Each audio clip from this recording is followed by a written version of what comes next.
Hey guys, so this video is for those people wondering how to transfer money from a SportyBet account to another SportyBet account.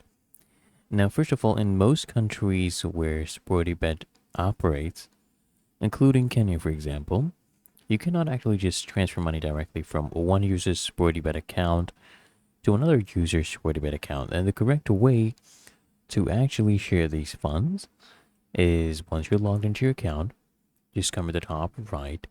You hover over my account and then you click here on withdraw. And once you are on that page, you just go ahead and withdraw your amount to your account and whatever payment method is applicable in that country. And then you send that amount to the other user's payment account.